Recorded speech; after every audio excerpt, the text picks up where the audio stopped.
Hello there everybody. I'm really sorry about this morning with the logging in and things, but hopefully we'll get that sorted by next Monday. So what I'm going to do this morning is put this video onto YouTube. It's probably the easiest way for you to link it. And what I'm going to show you is the first part of making the folio. So I think today if we just kind of get the cover to put together, and then next week we can start putting the bits and bobs inside. Hope that's okay. So this is the journal that we're going to be making, or folio, whatever you'd like to call it. You can kind of put your own spin on it. And what it is, this is like a little flip cover that goes on it, and I've decorated mine up with a couple of paper clips. So let's go through what we've got here. So this is the front cover. This is what I'm going to be showing you today, how to get the basis for your folio. Just let me move my drink out of the way, we don't want to get any spills. Now, so we open this up, and inside we've got all sorts of little bits and bobs. So the first one is this little flap here which opens out, and then you can open that up and you can put a picture there or whatever you want to do. And then this opens up. Oh, that's fallen down already. And here we have what we call a waterfall. So this is just like all little flappy bits on there that you can put pictures, notes, whatever you want to put on. And that's on that side. And then we've got this little bit here which opens out, so you can put anything that you want in there as well. So that's the left hand side of your folder if it's facing you. So you shut that up. That's got a little magnet on it, and that closes too. And then we've got another side here which we unclip, and inside this we've got a little to-do thing. So I've got what I'm doing this week, things to do, and birthdays. And what you could get is a little kind of felt tip, and maybe put it down here, and a wipe so that you can wipe it off. And then also I've added a little notebook just to jot down little things that I want to make a note of. So that's the basis of your folder. So there we go. Now, if we get the outside of it done today, and then I can go through in more detail the inside pockets for you. So what you're going to need is some thick cardboard, so greyboard, or I've used Frosty's box, and you need to have two pieces measuring 10 by 8 inches like that, and then you need one piece measuring 10 by 1 inch, and that's going to be the kind of outer thing for your folio. Now if you've not got a big cardboard box, or you've not got any greyboard as we call it, you can just stick a couple of pieces of thick card together. It's just to give it a bit of stability, because if you just use one sheet of card and some paper, it's going to be a bit too flexible. We just need that bit of stability for the outside. Now my next one I'm going to do in my favourite animals papers, which is elephants. So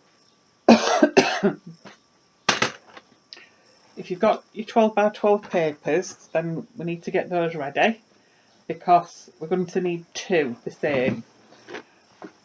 Or if you haven't got two the same, don't worry, you can have a jazzy outer edge. Now I just want to show off my elephant 12 by 12, which I got from the Works, I think it was. There, look, elephants. And it was, I think it was only £8 for that. So on the outside, I think I'm going to pick a nice gold elephant, and I've got two pieces of that. There's too much to choose from. Now, if you haven't got the 12 by 12, you can do it with the A4. It just might be a little bit tight when you're sticking it down around your edges. So there we go. Now what we need to do is to join these two pieces of 12 by 12 together.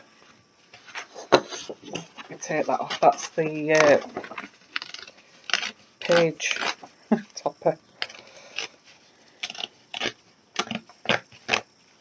Now, because this is a repeated pattern, it doesn't really matter too much about getting it central with a picture. So what I'm going to do is run some double-sided tape. So what I'm doing is I'm running double-sided tape down one of these edges here.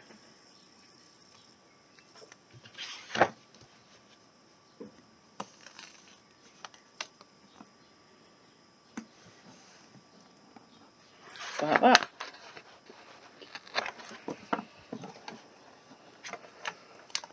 Oh dear, I've no pokey tool. Just take that tape off.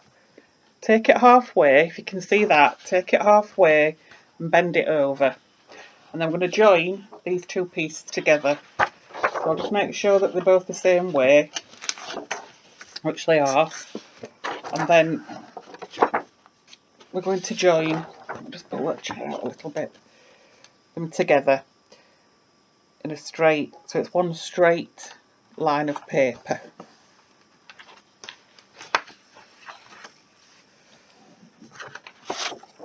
Yep, got them both the right way around. So there we have one just continuous line of paper. Now if you're going to be using A4, what I would suggest is you might need 2 or 3 together, or maybe 4 to get the length that you're going to need on your to cover it. Because what we're going to do is these two that you've got at 10 by 8, we're going to lay, you can see that, over onto your 12 by 12, and then the spine, that's your spine, which is 10 by 1, lay straight down the middle, lay that one next to it with a little tiny, a couple of mil, 2 or 3 mil gap between the spine and each side. And then I've not got enough room here, it's too long. And then the same with that one. So we're laying those like that. Now what you need to do next is stick these down as they are there onto this long piece of paper. So I'll go ahead and do that, and then I'll come back and show you what the next stage is. So I've gone ahead and removed all the backing off my tape. You can use glue, that'll work fine, whatever you find easiest. I like tape because it's a little bit more secure, but and if you're just using a PVA glue, it might take a little while to dry. So what I'm going to show you, I've already stuck down the 10 by 1 spine, and what I've done is I've put that bang in the middle of my 2 pieces of 12 by 12. Now what I'm going to do is line up your next piece, like I said, just a few 2 or 3 milli between each. Line it up straight, she says, getting it straight, yep. And then make sure it's stuck down. And then the same for the other side.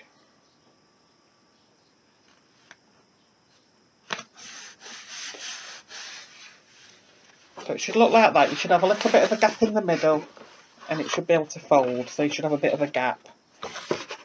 And then kind of fold that to make sure it will fold over, that you've got a big enough gap. And as you can see, that's going to be the start of your cover.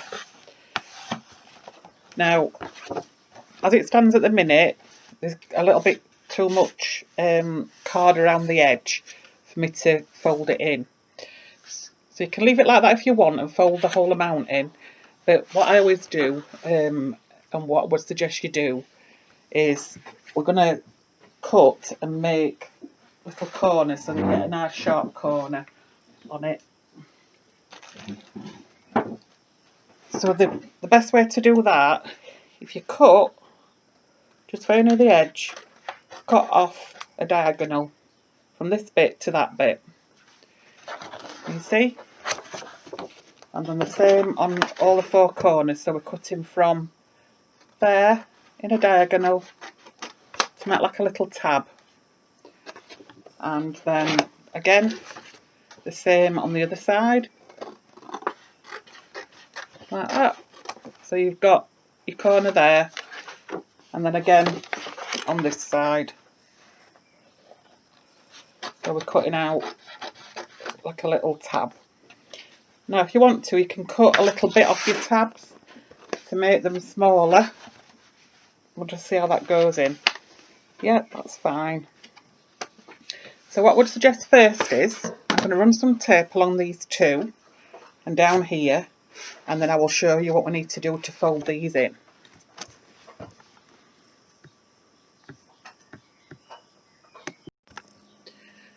So I've run tape along all the way down here, across here, and fully covered both ends.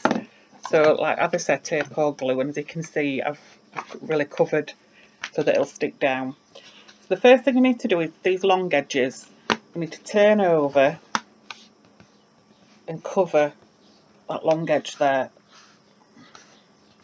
Get it right up to the board and then smooth it all down. And the same with the bottom one. So pushing it right up to cover all the edge there and smooth it down. And then same with the flaps at the end, so we're just folding those in as tight as you can get it to your board, like that. And the same with this one, turning that right in and pressing it down.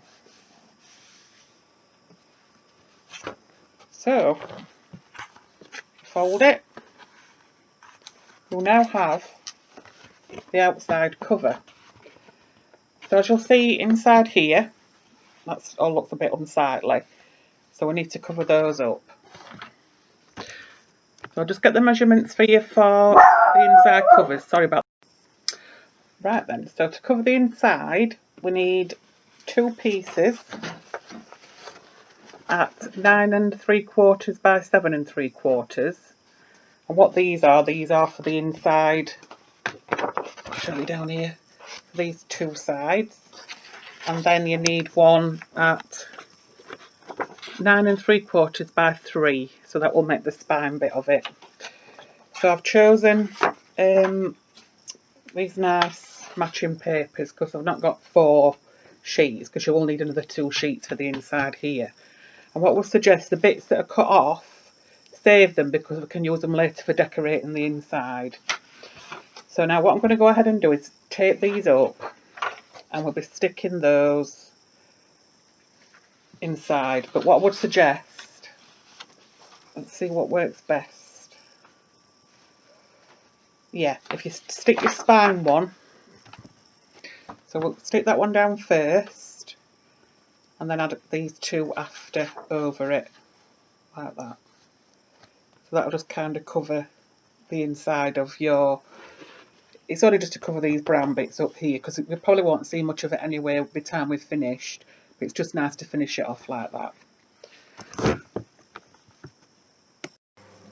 Okay, so I've gone ahead and stuck on those pieces on the inside.